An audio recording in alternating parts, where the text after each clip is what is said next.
life, and that is what got me connected with NAMI, and you know, just got me started early. And one of my passions is that I hope that families like all of us that have children or loved ones that have a mental illness don't have to go back to square one and, you know, just kind of recreate the wheel. There's so many of us with so much information that I want everybody to be having a shortcut to care for their family members and for themselves for self-care.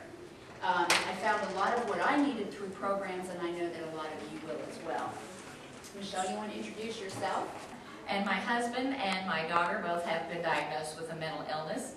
And my husband had been untreated for about 25 years, and when he was finally ready to get treatment, I found NAMI probably within the few months of each of these events happening, and it has really changed my life. So I'm so glad you all are joining us today. And next we've got the Family Support Group, and that group is for people who have family members who are living with a brain disorder. And it's also led by the facilitators know we have a loved one with a brain disorder. The NAMI Support Group model operates a little differently from the more traditional sharing care support group models. We use a key set of structures and group processes that we use. We've got a principles of support chart, group guidelines, and also an emotional stages chart that we can refer to. And we encourage the entire group to participate. And we've got our principles. Yeah, here they are. And we've got our principles of support, and that's one of the charts that we have. You'll see the individual first, not the illness. We recognize mental illnesses are brain disorders. We aim for better coping skills. We find strength in sharing experiences. We reject stigma in ourselves and others. We won't judge anyone's pain as less than our own. We forgive ourselves and reject guilt. We embrace humor as healthy.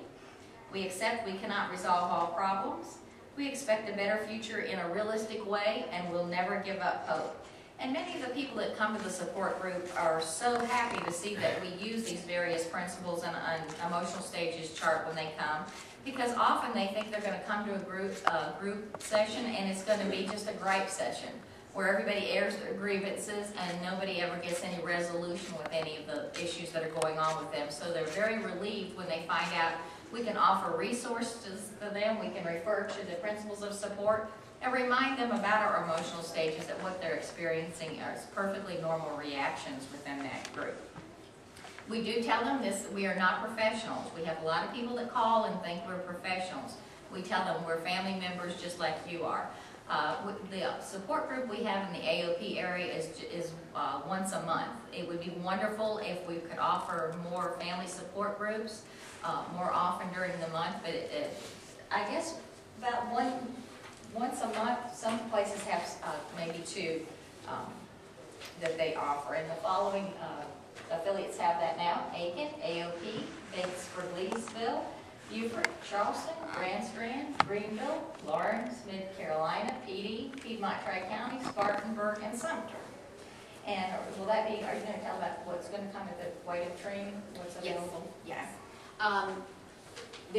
I can just say for Mid-Carolina has weekly family support groups right now, and we're trying to, I think they're trying to sort of branch those out a little bit. And also, the most important thing is to make sure we have volunteers that are available to sustain those groups, because one of the things we don't want to do is we don't want to burn out our volunteers. Our volunteers are so important to all of us.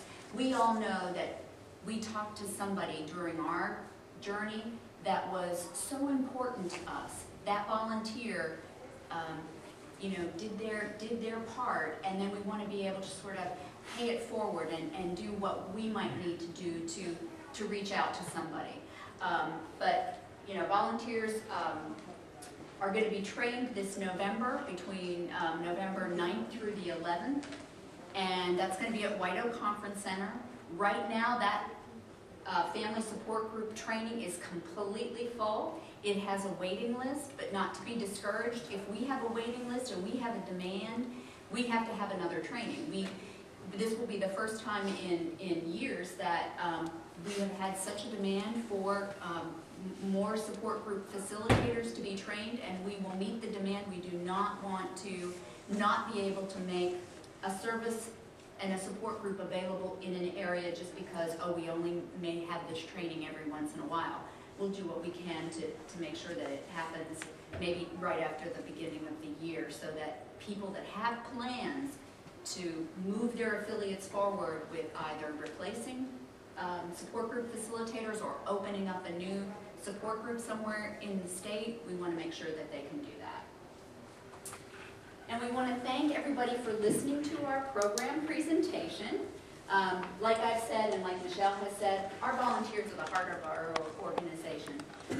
There are some people that are putting in some incredibly long hours, and some that are putting in some short hours, but they're really packed with good quality volunteerism. And we want to make sure that we know what they're doing, and that these you know, they're the lifesavers to our family members and our individuals living with a mental illness. Because we've all had one of those lifesavers in our lives. Somebody threw us the lifeline once and made it easier for us.